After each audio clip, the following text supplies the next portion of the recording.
on enchaîne avec la table ronde suivante, donc qui aborde l'agroécologie comme un ensemble de pratiques, d'innovations, d'expérimentations de terrain. Annick, je te laisse prendre le relais. Donc, pour cette seconde table ronde qui est consacrée, comme vient de le dire Christelle, au thème un ensemble de pratiques, donc l'agroécologie vue comme un ensemble de pratiques, nous accueillons donc 3 intervenants. Florian Barallon, qui est agronome. Alors, on a mis agriculteur, mais est-ce que vous l'êtes encore? Vous allez nous le dire. En tout cas, vous êtes consultant aussi, coprésident et cofondateur du CDA, le Centre de développement de l'agroécologie, qui est basé dans l'Ain. Deuxième intervenante, donc c'est Hélène Brive, qui est enseignante-chercheur à l'ISARA, donc une école de l'enseignement supérieur agronomique qui est à Lyon. Et elle est enseignante-chercheur dans le domaine de la sociologie, les sciences et techniques, l'innovation, le conseil agricole. Et puis notre troisième intervenant, que je ne vois pas encore à l'écran, c'est Bruno Gourdon, qui est éleveur laitier à Chabannes, qui est sur la commune de l'Accueil, dans le Puy-de-Dôme. Le voilà. Bonjour Bruno.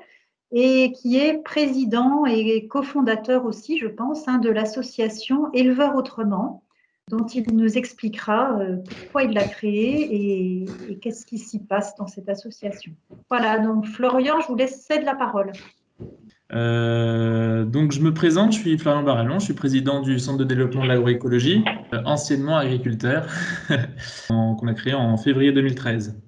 Donc voilà, ça va bientôt faire 8 ans.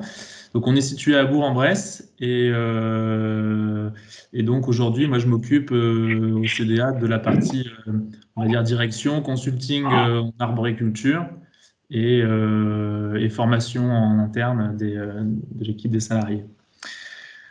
Le CDA, pour faire rapide, donc on est une association. Voilà, on se positionne comme un expert de la transition agroécologique, donc c'est-à-dire qu'on va accompagner l'ensemble des acteurs du monde agricole, que ce soit les agriculteurs, les OPA, les coopératives, négoces, choses comme ça, les collectivités aussi qui veulent agir sur la thématique de l'agriculture, de l'alimentation. Et puis des clients du style entreprises agroalimentaires ou entreprises liées à l'énergie agricole, méthanisation, photovoltaïque, etc. Nos valeurs, qui sont importantes, je pense, on est non politisé, asyndical, basé sur voilà, une réflexion scientifique et quelque chose qui nous tient à cœur, c'est l'efficacité, c'est-à-dire qu'on cherche voilà, des choses simples et avec des résultats probants pour les agriculteurs. Quelques exemples peut-être de choses qu'on fait. Donc on va par exemple animer des groupes polyculteurs éleveurs. Donc aujourd'hui on a 8 groupes de polyculteurs éleveurs en région Auvergne-Rhône-Alpes.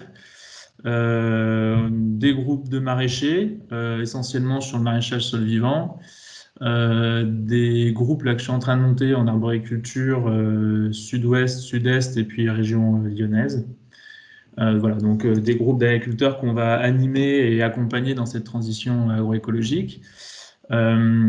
Côté développement filière, donc on monte en fait des filières, on crée des filières avec des groupes d'agriculteurs pour valoriser des pratiques agroécologiques du style créer une filière de variétés de blé ancien, de farine du coup, ou recréer à l'échelle de la métropole de Lyon par exemple une filière légumes secs à valoriser avec la restauration collective. Voilà. Ensuite, sur la partie recherche, on a tout un pan sur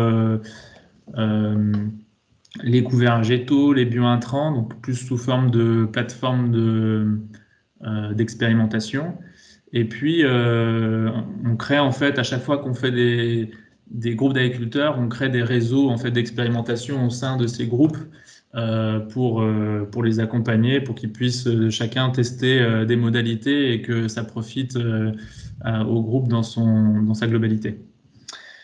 Voilà, et puis on travaille aussi pour d'autres clients comme voilà, des clients un peu plus gros comme Carrefour pour accompagner les producteurs de fruits et légumes, Danone, voilà, enfin un peu tous les acteurs de l'aval.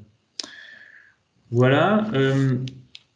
Je passe à la diapo suivante pour vous expliquer un petit peu le constat duquel on part, pour expliquer un petit peu voilà, ce qu'on fait nous dans le travail avec les agriculteurs. Voilà, donc ça c'est des photos qui ont été prises dans le Gers. Donc voilà, c'est ce qu'on appelle les open fields. Donc, quand c'est en plein été, bah, le soleil il tape sur la terre, il désinfecte les 2 premiers centimètres de sol en montant à 50, 60 degrés parfois. Donc voilà, il n'y a pas de végétal et du coup, on va dire que la microbiologie des sols s'en trouve plutôt abîmée. Quand il pleut, on voit de l'érosion assez fortement, donc il y a des orages puissants dans la région, et donc quand on couvre pas les sols, on voit la photo de droite des grosses ravines, on perd du sol, et ce sol il se retrouve dans la mer. Et puis, troisième constat, c'est pas de biodiversité, donc pas de biodiversité à la fois dans les champs et peu de biodiversité aussi autour des champs, donc voilà, pas de haies, pas de bandes enherbées, enfin, voilà. Donc c'est ce constat-là, et à partir de ce constat, si on se rapproche un petit peu du champ, donc là c'est 2 parcelles qui sont séparées par un chemin, il y a eu un orage et on prend la photo. Donc d'un côté du chemin, donc c'est un terrain en labour voilà, traditionnel, et de l'autre côté donc une parcelle en semi-direct depuis une dizaine d'années. Voilà, on voit les résidus de paille. Et donc le constat qu'on fait dans ce genre de situation, il est très simple, hein. On voit que d'un côté, l'eau de la pluie, elle est rentrée dans le sol, et de l'autre côté, elle n'est pas rentrée dans le sol, et du coup, elle a emporté la terre, et elle crée une asphyxie pour les jeunes plants de blé.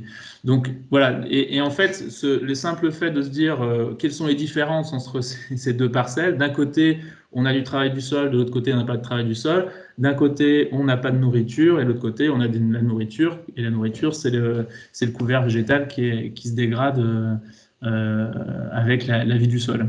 Et donc c'est sur c'est sur ce duo ressources et habitat, ressources données par les couverts végétaux et l'habitat peu perturbé par le non-travail du sol, que nous, on vient se situer. C'est-à-dire que l'idée, c'est d'accompagner les agriculteurs dans voilà, dans cet élan-là. Alors, on n'est pas des ayatollahs de l'agriculture de conservation, c'est-à-dire que s'il faut utiliser la charrue, on utilise la charrue. Si à un moment donné, c'est pas possible de mettre tel apport de matière organique, et on essaye de faire en sorte que sur la rotation, on puisse la mettre. En tout cas, le but du jeu, c'est d'arriver à faire comprendre aux agriculteurs que voilà, la parcelle, c'est un écosystème, et que cet écosystème, c'est ce duo ressources-habitat. Et que pour l'entretenir, il faut le comprendre, et après, il faut le nourrir. J'ai l'habitude de prendre cette image de la maison. Voilà, le sol, c'est la maison des vers de terre et de la vie qui peut se développer. Si tous les matins on met un coup de bulldozer dans la maison et que le frigo, il n'y a rien dedans, on comprend très rapidement qu'on aura du mal à vivre dans cet habitat. Et donc le but du jeu, c'est de maintenir les murs et de remplir le frigo correctement pour que la vie du sol puisse se développer. Voilà, rapidement, la vision qu'on porte, donc c'est mettre en place aujourd'hui l'agriculture de demain avec l'agroécologie. Donc ça veut dire mettre en place, ça veut dire de façon très concrète, en accompagnant les agriculteurs, pas à l'horizon 2050, mais là, maintenant, tout de suite, avec le maximum de personnes. Et l'agriculture de demain, C'est celle-ci, c'est une agriculture qui s'appuie sur deux piliers. Un pilier agronomique, donc la connaissance et le respect des écosystèmes, avec ce trio sol-plante-animal qui permet véritablement l'autonomie des systèmes agricoles.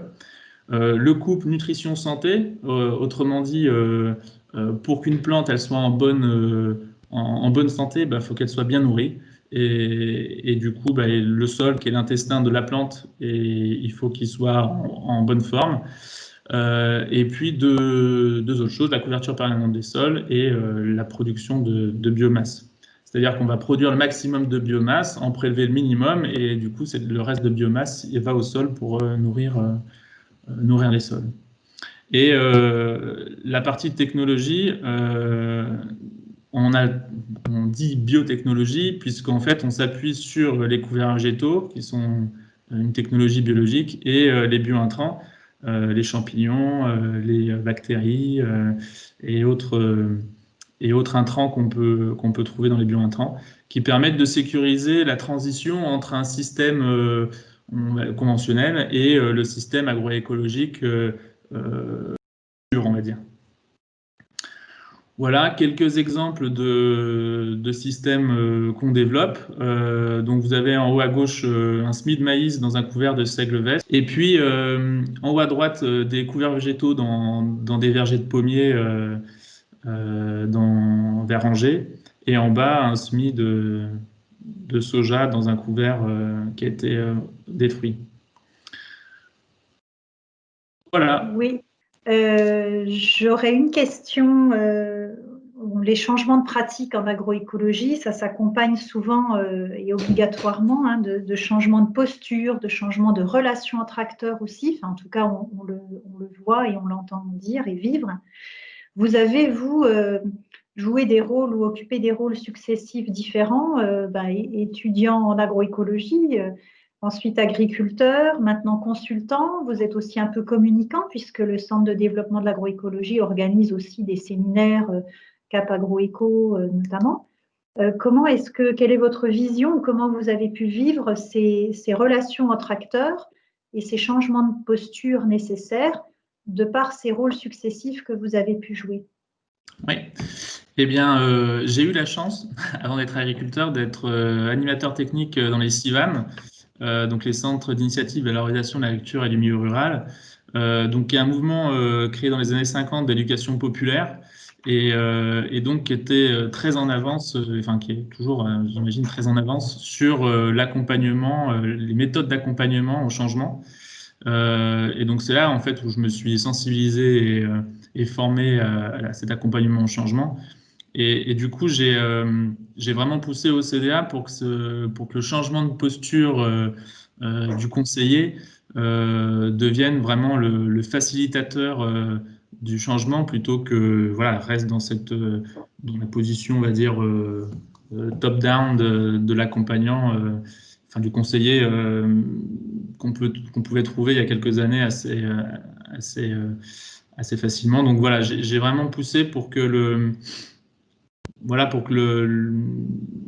méthode d'accompagnement des agriculteurs soit faite sous cet angle-là. Et la deuxième chose, c'est qu'on a beaucoup travaillé au CDA à mettre en place en fait des programmes pédagogiques pour les agriculteurs. En quelque sorte, le changement, il démarre à un endroit et il finit à un autre endroit. Et au milieu, il y a plein d'étapes. Et ces étapes-là, il faut les passer, il faut les réussir. Et donc, il y a des outils à chaque étape qu'on utilise. Et donc, c'est tout ça qu'on a testé et qu'on a assis depuis quelques années. Je vous remercie. Je pense qu'on va passer à Hélène Brive tout de suite et puis on fera des questions croisées entre tout le monde à la fin dans le temps qui restera. Donc, je m'appelle effectivement Hélène Brive. Je suis enseignante et chercheur en sociologie à l'ISARA à Lyon. Et ce que je voulais apporter au débat ici, c'est quelques éléments sur le rôle des collectifs d'agriculteurs pour la montée en compétences et en connaissance des agriculteurs pour une transition agroécologique. Depuis quelques années maintenant, je travaille en recherche avec des groupes d'agriculteurs. Ça a d'abord été avec des groupes d'agriculteurs intéressés par une recherche d'améliorer la fertilité de leur sol et d'arrêt du labour. Puis plus récemment dans d'autres projets avec des groupes plus intéressés par par le développement de pratiques agroécologiques, on va dire. Dans les deux cas, c'était des groupes de nature un peu différente, soit des groupes organisés au sein de coopératives, des groupes animés par des techniciens de chambre d'agriculture, par des experts indépendants ou même des CUMA. Des CUMA qui, par exemple, ou des morceaux de CUMA qui se regroupaient en GI2E. Tous ces groupes, en fait, ce qu'ils avaient en commun, ce qui m'a intéressé, c'est qu'ils avaient une recherche d'écologisation des pratiques. Et cette recherche d'écologisation des pratiques, elle s'appuie sur des processus écologiques. On l'a beaucoup déjà dit, c'est dans la définition même aujourd'hui de l'agroécologie. Mais il faut prendre au sérieux cette dimension-là, je pense, pour comprendre comment ça se passe pour de vrai dans les champs. C'est-à-dire que s'appuyer sur des processus écologiques ou agroécologiques, ça, on l'a dit aussi beaucoup, ça implique l'approche systémique qui est chère aux agronomes, c'est-à-dire s'intéresser à la complexité, être obligé de sortir du champ cultivé, regarder aux alentours, regarder jusqu'à la filière parfois, s'intéresser à de nouveaux objets, nouveaux avec des gros guillemets parfois. Hein. Ce matin, on nous a parlé du pré-verger. Il n'y a pas longtemps qu'on reparle de pré-verger. Ces processus écologiques aussi et les objets de l'écologie, les insectes, les couverts, etc., tous ces objets naturels, entre guillemets, qui nous intéressent, ils sont sensibles au milieu et aux interactions entre eux. Et c'est ce qui fait que les connaissances agroécologiques, elles sont toujours situées, elles sont toujours ancrées dans un contexte, dans une situation, dans l'agrosystème, dans l'écosystème, mais aussi dans le système de contraintes de l'agriculteur.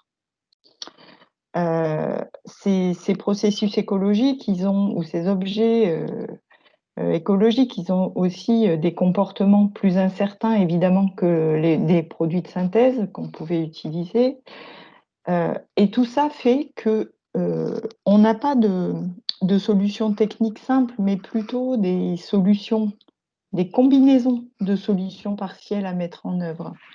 Et c'est ce qui nous amène ou ce qui amène les agriculteurs qui veulent s'engager dans une transition agroécologique à s'engager dans un processus d'innovation continue, à expérimenter, à faire des essais, des erreurs. Et ça, c'est un vrai changement de posture.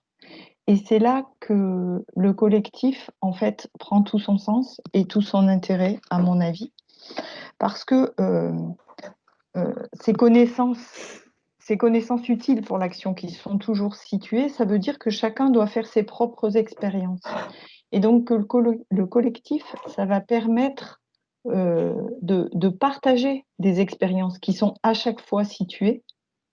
Ça va permettre de confronter des connaissances. Ça va permettre de partager aussi des échecs. Dans ces expériences, il y a aussi des échecs. Et c'est important, on pourra y revenir, d'en parler. Mais tout ça, c'est pour ça aussi qu'il y avait une question tout à l'heure dans le chat que l'agroécologie, elle revalorise d'une certaine manière les savoirs paysans. C'est parce que ces savoirs, ils sont situés et que finalement, qui c'est qui connaît le mieux ces parcelles que l'agriculteur. Ces parcelles et ce qu'il y a au-delà des parcelles. Mais cette revalorisation des savoirs paysans, ça ne veut pas dire non plus, c'est pas une disqualification des connaissances scientifiques.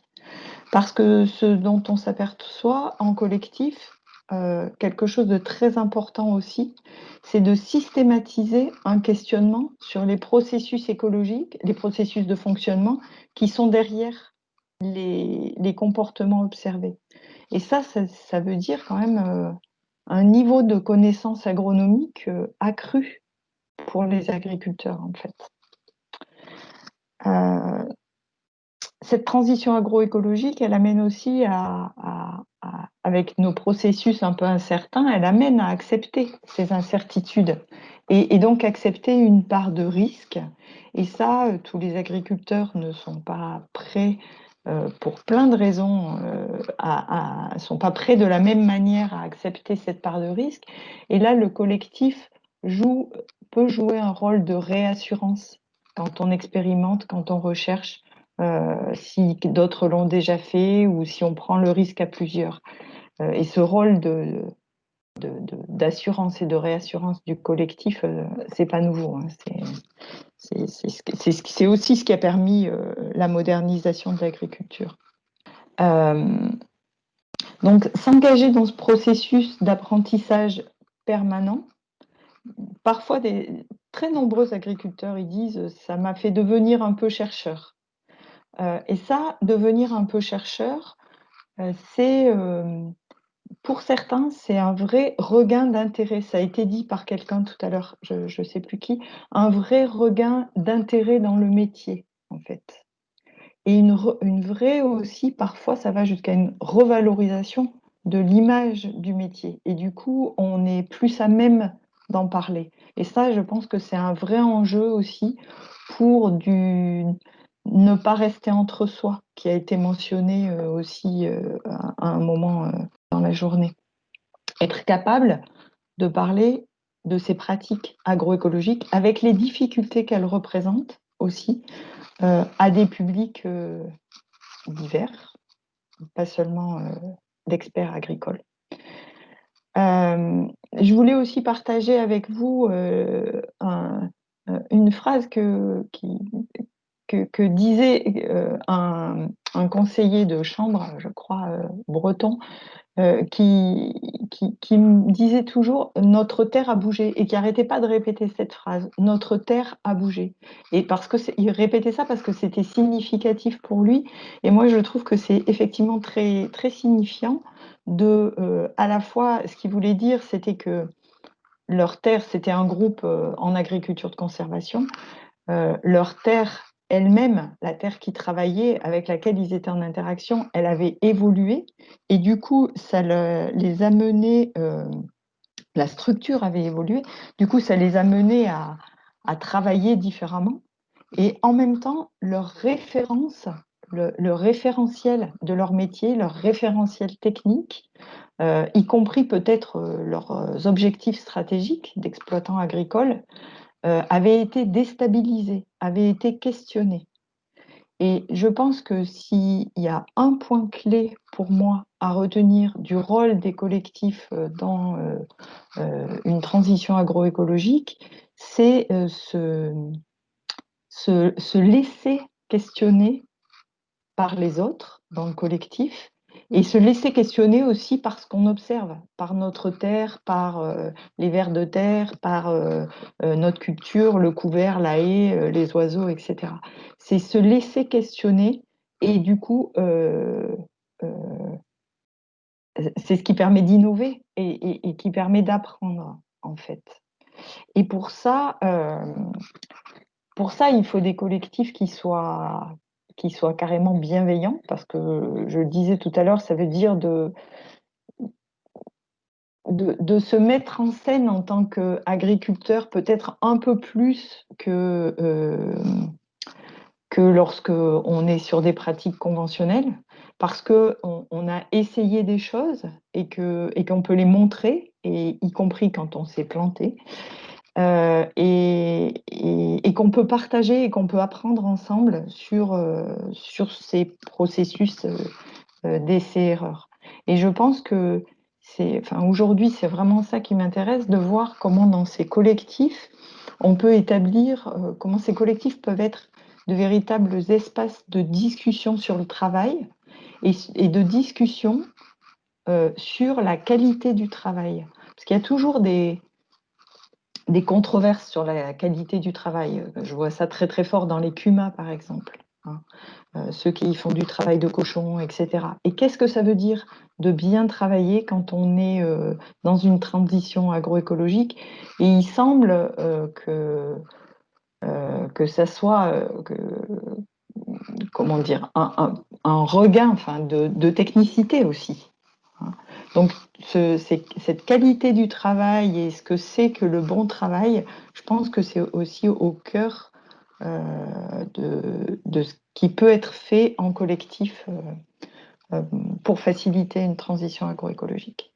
Et puis, j'en ai pas parlé là, mais ça fait juste pour finir et faire le lien avec ce qu'a pu raconter Florian juste avant, c'est que pour faire tout ça, effectivement, que l'accompagnateur de ces collectifs va avoir un rôle crucial, quoi, hein, pour systématiser les questionnements à la fois sur les processus écologiques de fonctionnement, sur faciliter les questionnements des uns par les autres, accepter de parler de ses essais, de ses échecs, etc.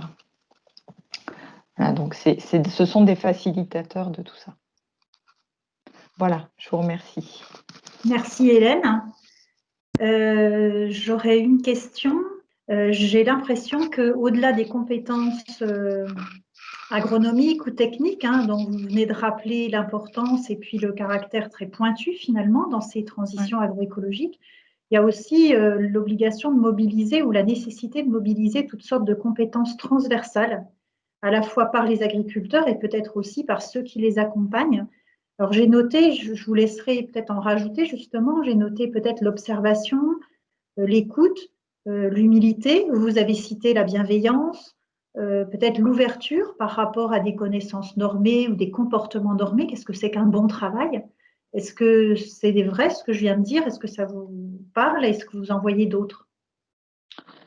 Oui, ça me parle. Ça me parle tout à fait. Oui, et je pense qu'il y a aussi des compétences, c'est bête à dire, mais des compétences classiques d'animation pour maintenir la dynamique du collectif qui doivent être remises au cœur finalement d'un travail d'accompagnant d'un collectif. Et puis, cette posture de questionnement permanent, je dirais. Enfin, que ça soit un peu un réflexe, quoi. Rien n'est acquis et on questionne toujours ce qu'on observe, pourquoi ça a marché, pourquoi ça n'a pas marché, à votre avis, les avis des uns et des autres, et toi tu ferais comment, etc., etc. Et il y a ça, et il y a aussi, je pense, un rôle crucial de l'accompagnateur qui est celui de la capitalisation des connaissances. Parce que quand on dit qu'on produit les connaissances de manière collective, comme ça se fait dans l'échange. Et du coup, la capitalisation, c'est-à-dire la formalisation sur un support, hein, pour garder trace, que ce soit écrit, vidéo, il y a plein de moyens maintenant. Les agriculteurs sont très forts pour ça. Mais en tout cas, garder trace des apprentissages qui sont faits, c'est très important déjà pour pouvoir transférer dans une certaine mesure, en tout cas partager, plus que transférer, je dirais partager ces expériences au-delà de ceux qui l'ont vécu en même temps. Et puis aussi pour le groupe lui-même, s'apercevoir qu'il avance, quoi. Parce que sinon, ça pourrait être un peu désespérant. Oui, c'est un enjeu très fort, effectivement, la capitalisation, et qui n'est pas facile. Hein. Non. En écoutant les deux intervenants, j'avais une question pour chacun. Finalement, ce qu'expose Hélène Brive, ça montre que finalement, on a l'impression que l'agroécologie aide à redécouvrir des collectifs paysans qu'on avait pu oublier lors de la réforme de modernisation, spécialisation, de la réforme du paysan devenu entrepreneur, exploitant, etc. Donc, on a l'impression que ces solidarités anciennes, assez traditionnelles finalement, reviennent avec cette possibilité d'innover en se laissant questionner, comme ça a été expliqué. Mais on a l'impression aussi, et alors il y a d'autres auteurs comme François Purseigle, je songe notamment à son dernier ouvrage sur De la ferme à la firme, le nouveau capitalisme agricole, qui est paru en 2017, et qui explique, alors il est sociologue lui aussi, il explique que il y a aussi maintenant des firmes, c'est-à-dire de la business, on n'a pas parlé de cette dynamique-là. Pour l'instant, c'est vrai que dans la journée, on a mis beaucoup l'accent sur ces collectifs, ces petites communautés, etc. Mais il y a aussi des tendances macroéconomiques de grands groupes d'agribusiness, finalement agroalimentaire ou de production agricole. Il en a étudié, par exemple, toutes les firmes qui font du bio en Italie ou en Espagne à très, très grande échelle. Et ils font aussi de l'agroécologie, selon certains. Et ils font de la recherche expérimentale parce qu'ils ont là, pour le coup, une puissance financière et technologique très importante. Et c'est un autre vecteur, je dirais, d'innovation et de pratique agroécologique, non plus en activant ces ressorts anciens de solidarité paysanne, communautaire, rurale, mais au contraire par le biais du capitalisme pur jus, puisque c'est Monsieur Pointreau l'a rappelé ce matin, il y a une explosion de la demande en alimentaire bio. Et donc, c'est un marché qui s'ouvre. Et ça, ces dynamiques-là de marché agroécologique, on n'en a pas trop parlé. Donc, voilà, j'ai l'impression qu'il y a d'un côté, il y a des formes de solidarité qui ressurgissent, et de l'autre côté, il y a des formes de capitalisme aussi qui se réarriment et qui revisitent la question agroécologique. Alors, je ne sais pas, ce n'est pas vraiment une question, c'est une remarque, mais est-ce que ça vous parle, Hélène, cette double tendance un peu contrastée? Voilà. Florian aura sûrement des choses à dire là-dessus aussi. Sur le collectif, c'est vrai qu'on redécouvre le collectif, mais il faudrait quand même pas nier quand même les premiers temps de la modernisation agricole ont aussi été basés sur des collectifs quand même. Le groupe de développement agricole, Florian a cité les CIVAM et tous les groupes qui étaient animés par les chambres, qui existaient presque sur chaque canton. Hein. On peut aujourd'hui plus imaginer un groupe par canton. Donc c'était énorme et ces collectifs-là ont été des dynamiques très fortes pour la modernisation agricole. Effectivement, avant le processus que vous avez bien décrit de spécialisation, voilà, et ça a été intéressant de voir. Moi, je me suis beaucoup intéressée aux animateurs de ces collectifs et comment, dans les chambres notamment, on leur a enlevé leur casquette d'animateur, qui faisait ringarde, et comment petit à petit, il fallait qu'ils soient toujours techniquement plus pointus, organisés par filière, etc., qui fassent du conseil de plus en plus individuel et pas collectif. Donc oui, il y a eu aussi toute cette tendance-là. Ceci étant, je pense que ça ne s'exclut pas, le conseil individuel, le conseil collectif. Hein. On laisse une réponse à Florian sur la firme ou s'il le souhaite, enfin sur ces formes contrastées d'innovation agroécologique. Pour nous, c'est pas vraiment contrasté, c'est plutôt qu'effectivement aujourd'hui il y a des grands groupes qui s'intéressent à cette transition agroécologique parce qu'ils se rendent bien compte que s'ils la font pas cette transition dans 20 ans, s'ils la financent pas et s'ils l'accompagnent pas et s'ils la valorisent pas derrière, en fait dans 20 ans les agriculteurs auront tellement de mal à produire que leur business même pourra être en danger. Donc aujourd'hui, on a on va dire une plateforme nationale qui s'appelle Pour une agriculture du vivant, à laquelle les groupes adhèrent. Donc voilà, par exemple, il y a Système U, il y a Danone, il y a Pernod Ricard, LVMH, Fleury Michon, Accor Hotel. Et donc c'est tous ces acheteurs de produits agricoles qui tirent en fait l'agriculture en disant nous, le référentiel qui nous convient de production, c'est un référentiel agroécologique qui réduit les phytos, qui maintient la matière, enfin qui améliore la matière organique dans les sols, qui couvre les sols. Enfin voilà. Donc il y a une vraie volonté de ces acteurs-là de mettre les moyens justement pour faire cette transition agricole. Donc après, aux acteurs agricoles de se mettre en ordre de marche, je dirais, pour pouvoir l'activer. Entendu. Ben, on laisse alors Monsieur Gourdon, et puis il y a quelques questions intéressantes qui arrivent sur le chat. Voilà. On les verra à la fin, en conclusion. Oui, je pense que c'est mieux. Écoutez, bonjour à tous. Merci de me laisser la parole. Donc, Bruno Gourdon, je suis éleveur laitier en agriculture biologique, pardon, depuis. Je me suis installé en 1995, donc ça fait 25 ans que je suis agriculteur. Donc, un certain recul, avec un parcours scolaire complètement atypique des éleveurs que l'on rencontre aujourd'hui. Donc, je suis passé par un BEPA à l'époque, plus derrière un BTA et ensuite un BTS, Axe Comptabilité Gestion. Donc, je me suis installé en 1995 sur une petite structure de 30 hectares avec un troupeau laitier et un troupeau allaitant.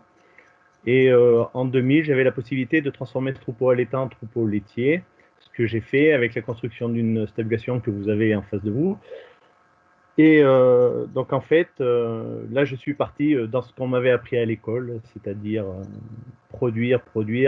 L'objectif pour moi, c'était d'avoir des vaches à 10 000 litres de lait, puisque c'était ce qu'on me demandait.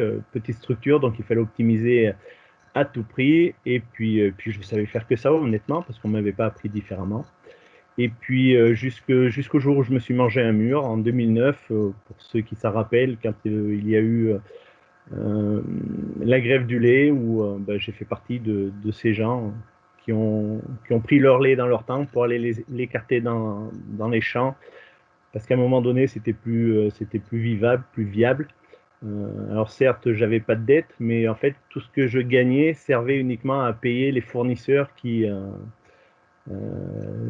intervenaient sur ma ferme. Et là, c'était, alors je le dis souvent, cumulé à la crise de la quarantaine, mais je pense que quelque part, ça y fait aussi l'âge.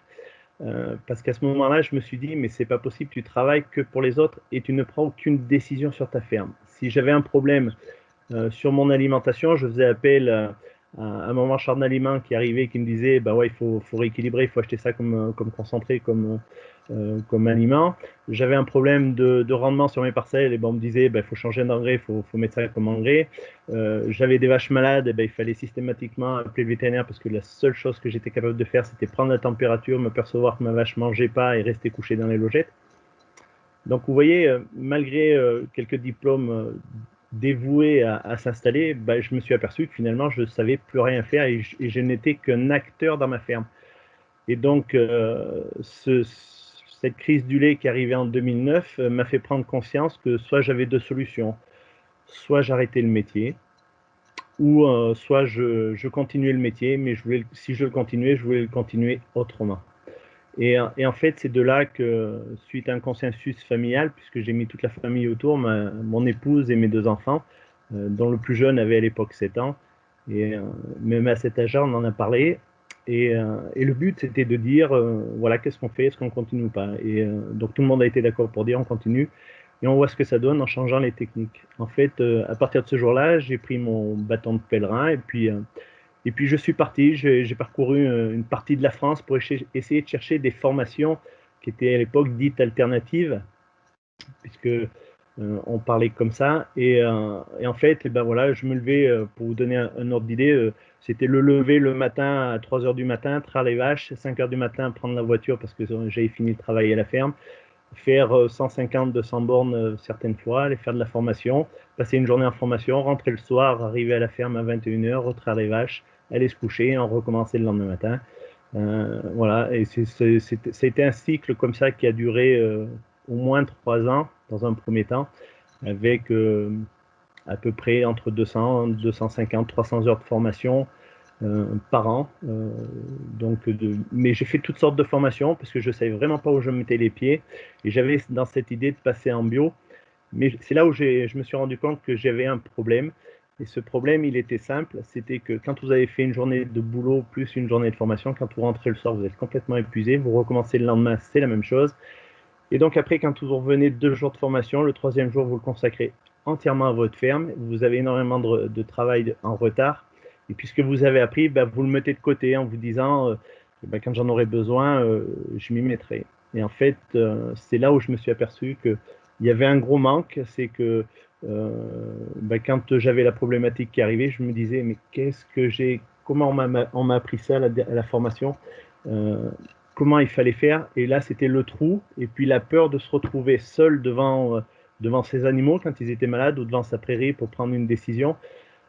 Il n'y avait personne pour vous aider à prendre cette décision-là, donc c'est là que je me suis dit, mais c'est pas possible, apprendre ces choses-là, puis à un moment donné se bloquer chez soi, ça pouvait pas le faire.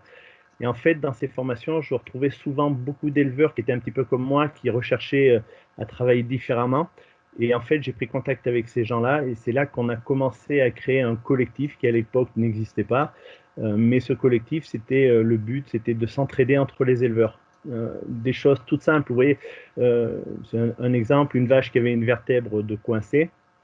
Quand on apprenait ça en formation, on nous apprenait toujours sur une vache qui était debout, bloquée au cornadis, et finalement qui n'avait pas forcément de problème, parce que l'aspect pédagogique est important.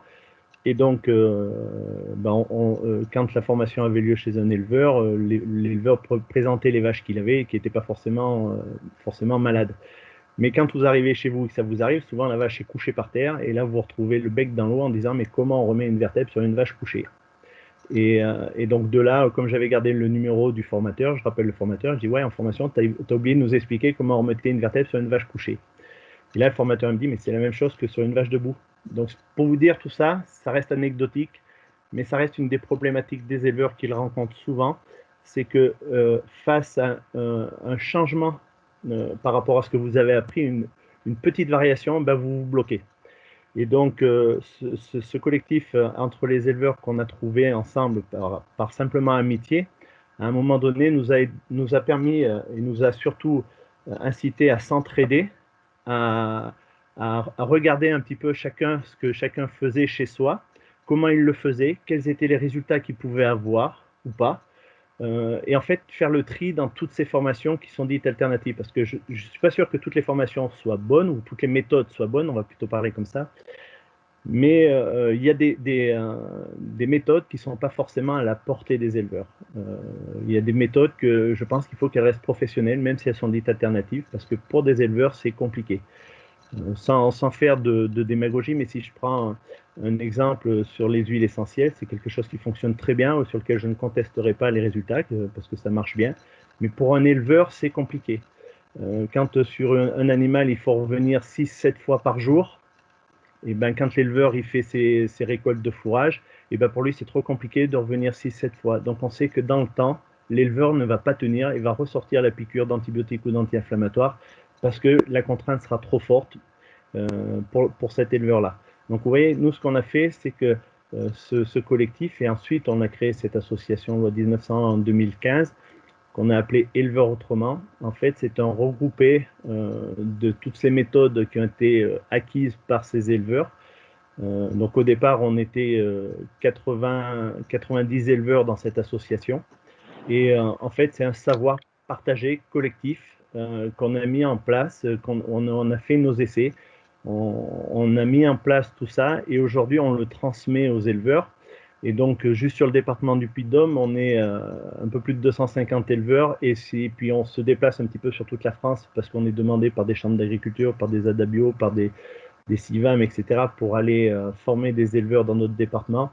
Alors, en règle générale, on touche entre 400 et 500 éleveurs. Cette année, ça sera un petit peu moins parce que le confinement a fait qu'on n'a pas pu se déplacer ce printemps. Et puis, cet automne, c'est un petit peu compliqué aussi. Mais en gros, c'est entre 400 et 500 éleveurs chaque année qui sont touchés là-dessus. Et pour vous donner un panel, on a affaire à des éleveurs qui vont d'une dizaine de vaches. Le plus gros élevage, on doit être à 450 vaches laitières. Et au milieu, vous avez tout le panel des éleveurs qui intègrent ce domaine-là. Et nous, aujourd'hui, sans aucune prétention, mais parce que notre expérience, elle est là, parce qu'on le vit au quotidien dans nos fermes, on est en mesure aujourd'hui d'apporter un grand nombre de solutions aux éleveurs qui le souhaitent. Alors, c'est vrai que dans un premier temps, ce qu'on recherche chez les éleveurs, c'est d'abord leur bien-être, parce que c'est important. Aujourd'hui, les éleveurs ne vivent pas des situations très faciles, souvent le vivent très mal, personnellement, avec leur famille ou avec leur environnement. qui sont attaqués de toutes parts, et pas pour des choses sur lesquelles j'étais un responsable, parce que on leur a appris comme ça, on leur a pas appris différemment, et on arrive souvent, on a du mal à leur expliquer pourquoi il faut changer. Et je pense que le discours d'un éleveur à un autre éleveur fait mieux passer l'information, parce que chacun a ses arguments, et ces arguments, ils sont entendables par les éleveurs. Donc voilà notre expérience, et c'est vrai que le leitmotiv de notre formation, de notre association, c'est la formation. Donc, ce sont des formations qui sont souvent, enfin, pour la plupart, toutes suivies par Vivea. Et donc ces formations se passent très bien. Au niveau des éleveurs, mais voilà, il suffit que les éleveurs soient cotisants au niveau de la MSA, et sont des formations qui ne leur coûtent strictement rien. On ne demande aucun financement aux éleveurs qui viennent faire nos formations. Donc l'aspect économique est important, parce que souvent ce sont des éleveurs qui peuvent être en difficulté. Tout à l'heure, il y avait un intervenant qui parlait de Solidarité Paysan. Aujourd'hui, on a mis en place avec Solidarité Paysan un groupe d'éleveurs qui souhaitent aujourd'hui reprendre la main sur leur ferme, et on a fait un partenariat avec Solidarité Paysan sur un groupe d'éleveurs pour mettre en test, voir ce que ça peut donner sur un plan technique, économique et humain. Voilà, je crois que j'ai été concis. Merci Bruno pour ce témoignage qui a même reçu des félicitations sur le chat. Merci pour ce témoignage. Il n'est pas facile de désapprendre pour réapprendre de nouveau. Et c'est une vraie compétence qu'on pourrait ajouter à celle qu'on a citée tout à l'heure avec Hélène, savoir désapprendre et réapprendre. Alors, moi, j'avais des questions, mais peut-être qu'on peut laisser la parole aux questions du public parce qu'on n'en a pas beaucoup eu tout à l'heure. Christelle Oui, alors il y a plusieurs questions. Il y a, par exemple, est-ce qu'il manque donc, du coup, la création de votre association, ça illustre le fait qu'il manquerait finalement des facilitateurs agroécologiques sur le terrain. Vous avez dû vous constituer votre propre interlocuteur. Oui, on a tout créé quelque part, parce que en fait, ce qui est compliqué pour les éleveurs, c'est déjà se retrouver. Donc, ce qu'on a fait, c'est qu'on a créé des zones sur le département avec ce qu'on appelle des éleveurs référents qui vont animer le groupe.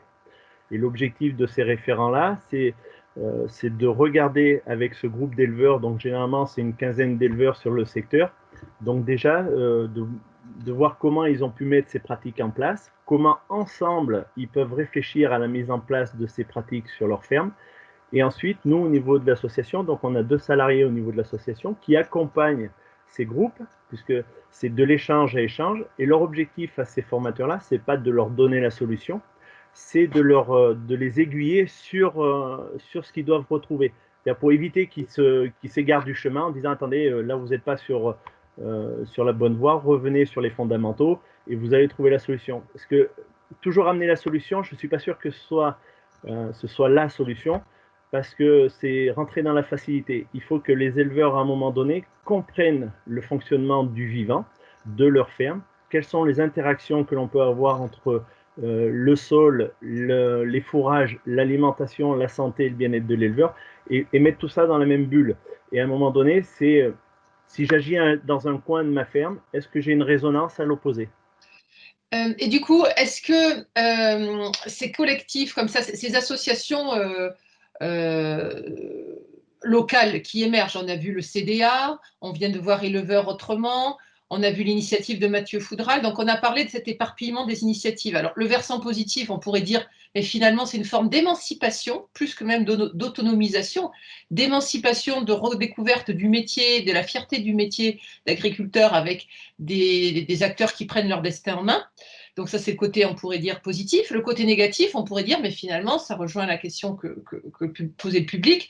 Il y a quand même une carence dans les politiques publiques, dans les acteurs institutionnels qui, s'il n'y a pas d'initiative collective, on peut être dans le désarroi total si on veut faire de l'agroécologie ou si on n'est pas satisfait des méthodes conventionnelles, qu'on est comme vous dans une impasse technique, professionnelle, etc.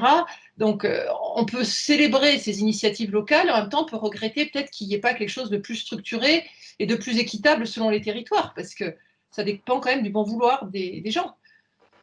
Tout d'abord, je pense que la première difficulté, c'est la définition de l'agroécologie. Vous voyez, depuis ce matin, Oui. Tout le monde a une définition qui est variante de l'agroécologie.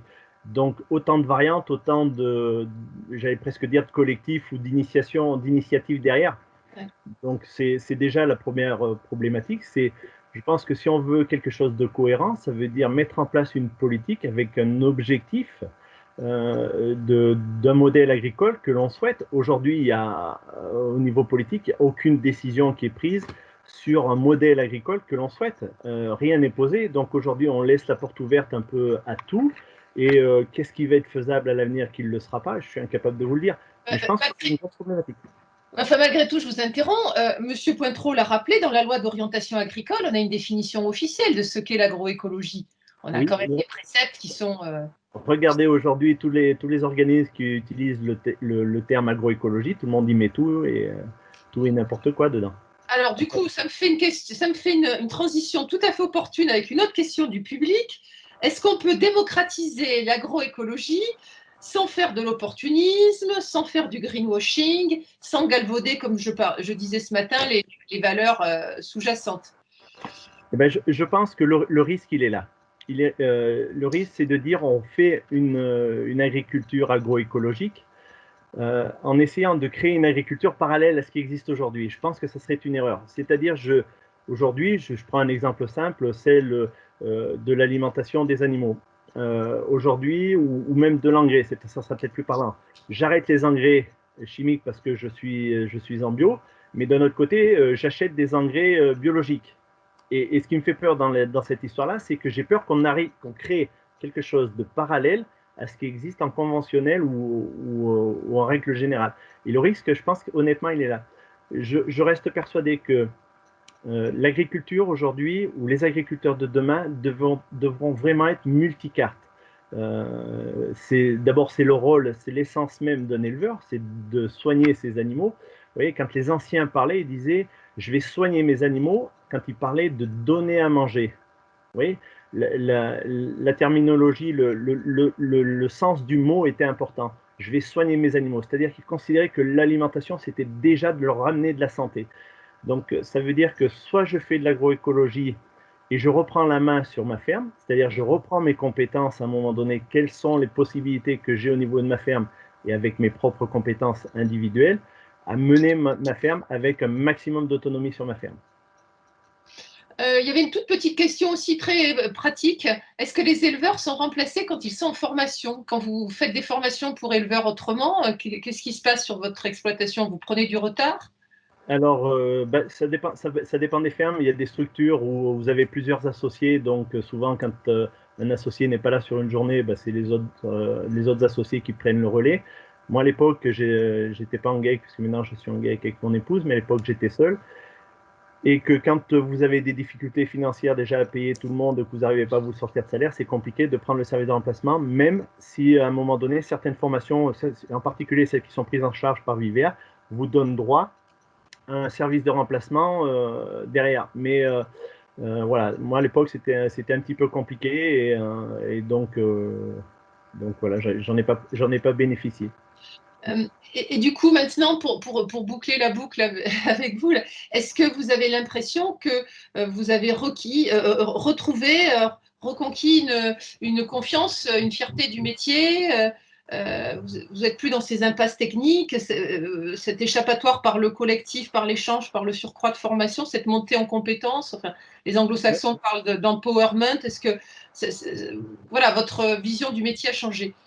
Mais oui, mais aujourd'hui, je suis en train de vivre ce que j'ai toujours pensé. Mes parents étaient agriculteurs, mon grand-père était agriculteur aussi, et je vis aujourd'hui ce que j'ai toujours rêvé. Je pense qu'à un moment donné, on m'a volé mon rêve par, je vais dire, l'agriculture conventionnelle qui nous poussait toujours à bout, à investir, à produire toujours plus. C'est parce que si vous ne produisiez pas, on vous enlevait une partie de votre quota laitier à l'époque. Donc, on n'était plus maître de rien. Aujourd'hui, pour moi, j'ai vraiment cette sensation d'avoir une maîtrise totale, même malgré les aléas climatiques que l'on peut vivre aujourd'hui, parce que la connaissance que j'ai acquise sur mon sol aujourd'hui me permet de passer ces crises de sécheresse de manière sereine, avec une autonomie quasi complète sur la ferme et très sereinement. Voilà, c'est le terme. Annick, est-ce que tu veux rajouter quelque chose? Non, j'aurais plein de questions, mais je crois qu'il est déjà 4h10 passé. Oui, tout à fait. Il y a un regret dans le public sur le fait qu'on n'ait pas eu le regard aujourd'hui des structures professionnelles agricoles. Alors, si on avait fait les ateliers et la journée telle qu'elle était prévue, on aurait eu des regards beaucoup plus diversifiés encore. On est quand même heureux d'avoir maintenu à minima l'événement, mais évidemment, on peut toujours encore plus enrichir. Et effectivement, ce sont des relais très importants de formation et de technicité. Donc, il faudrait, oui, c'était prévu, mais on ne les a pas aujourd'hui. Et voilà, donc je ne sais pas, est-ce que dans les intervenants, quelqu'un veut rajouter quelque chose? Il est toujours délicat de prononcer le mot de la fin. Quelque chose qui vous préoccupe particulièrement ou qu'il vous semble important de livrer à la réflexion collective? C'est une maturation, de toute façon, c'est un chantier en cours, mais... Vas-y, Hélène. C'est à moi. Non, moi je trouve bien de finir sur ces messages d'espoir qui viennent nous être donnés. Et c'est très chouette comme ça. Et je vous remercie pour l'organisation, la belle organisation de cette journée, pas facile. Oui, c'est vrai, le message de M. Gourdon donne à espérer. Et tout à fait. Il fait magistralement la journée. Le petit commentaire, on est encore au stade des innovations, expérimentations. On est toujours en fait en expérimentation et en innovation, et heureusement, parce que sinon, si on s'arrête, on meurt. Donc l'innovation, elle est primordiale, même quand on passe en phase de développement plus national. L'association qui vient de nous être présentée, Éleveurs Autrement, c'est quand même 500 éleveurs qui sont formés chaque année. Au CDA, c'est 500-600 personnes qui sont formées aussi chaque année. On est déjà en fait en train de passer à un autre stade. Et s'il y a des grands acteurs qui se mettent aussi dans la boucle, des métropoles, des agglomérations qui veulent aussi relocaliser l'alimentation, etc., on est déjà en train de passer à un autre stade que juste un petit groupe d'éleveurs ou un petit groupe d'agriculteurs dans son coin qui fait des innovations. Donc, voilà, le message d'espoir, je te rejoins, Hélène, le message d'espoir, c'est aussi de dire, là, la transition, elle est en train de s'accélérer et ça va continuer de s'accélérer. Bon, c'est chouette d'avoir ces différents messages positifs à la fin parce que ça donne aussi de la niaque pour continuer à œuvrer dans ce domaine-là.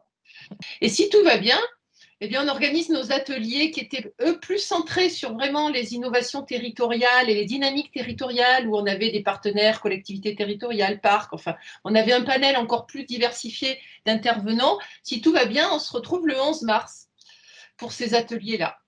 Voilà, en présentiel. En présentiel et en parallèle. Il faudra s'inscrire dans un atelier ou un autre où il y a des thématiques qui sont la coopération, la solidarité entre agriculteurs, les innovations, les formes d'économie alternative. Enfin, il y a plein de choses, mais vous ne pourrez pas tout faire en même temps. Il vous faudra choisir un atelier. Et on essaiera d'organiser aussi, autant que faire se peut, une traçabilité de ces ateliers avec peut-être des synthèses étudiants. Voilà. Écoutez, on croise les doigts pour le 11 mars. Sans masque et en présentiel, on y croit. Je vous remercie en tout cas pour la qualité de ces échanges. C'était vraiment très agréable malgré les obstacles. Merci à tous.